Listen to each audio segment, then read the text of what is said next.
Hello, Travis Baldridge. Just want to give you an update. You asked questions about is there anything else that we might want to do while it's here? So yeah, I mean, you might want to, especially if you want to maximize its value for selling, or if you want to keep it and you want it to look its best for a number of years further. So in this reflection right here, you see how foggy that looks. Well, the reason that looks foggy, see if I can zoom in on it or not. I'm not sure I will be able to.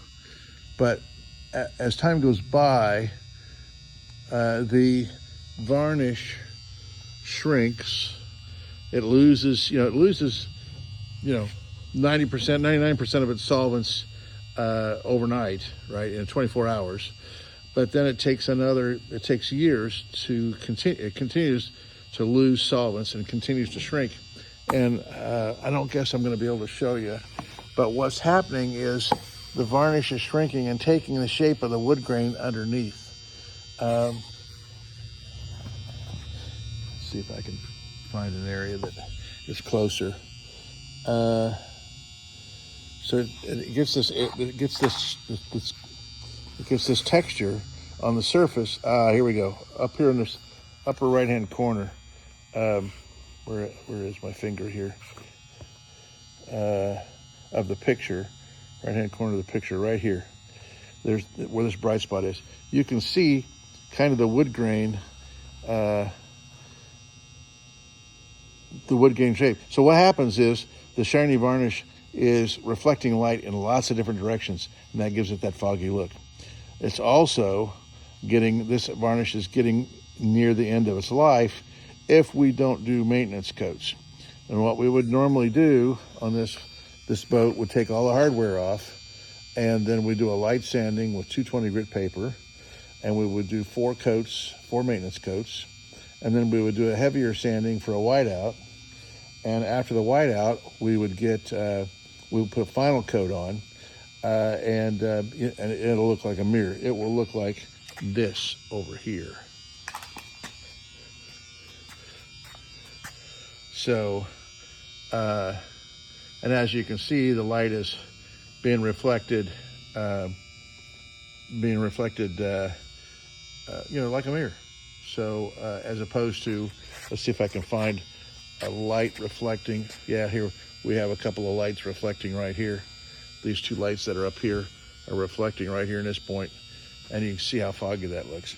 So I will put you together an estimate for what that would cost to do that. The other thing you'll notice is that I could probably figure out who did the restoration on this.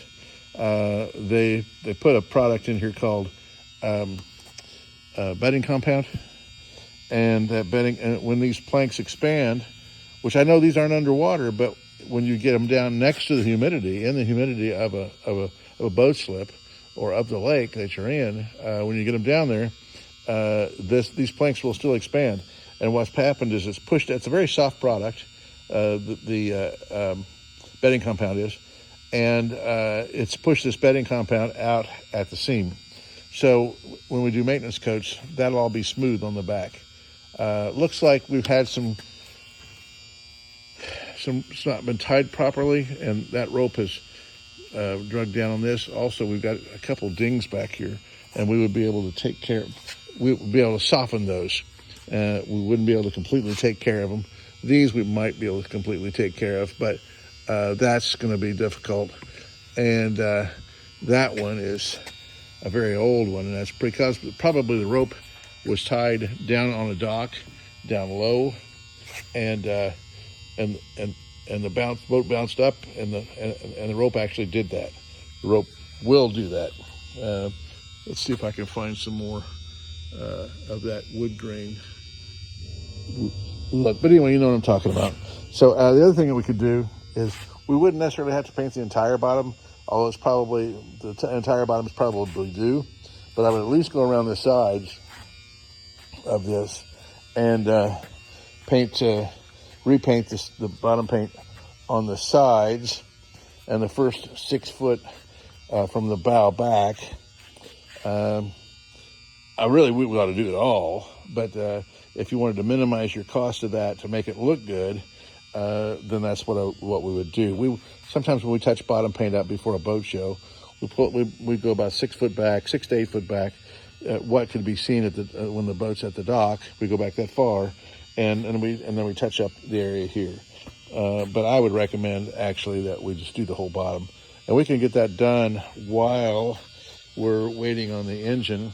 The other good thing is that I know I got mixed up between this guy's engine, which got sleeved 1 cylinder and bored, and your engine, which we think all we need to do is just replace the rings and the bearings and hone the cylinders, and it will be the less expensive way out. So I wanted to give you that good news, and also I'll offer you a way to spend that money that you just saved. So, but it would really look good. You'd probably be really proud of it and probably want to keep it, especially after the mechanical problem has been taken care of, which, as you know, turned out to be the water pump coupling broken on your water pump.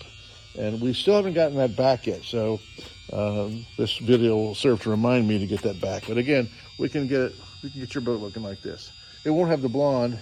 Your boat didn't ever have any blonde in it, which, you know, kind of sets this off. But it will look like a mirror. See if I have another one I got another one I can show you that we've done. This one's out of Canada.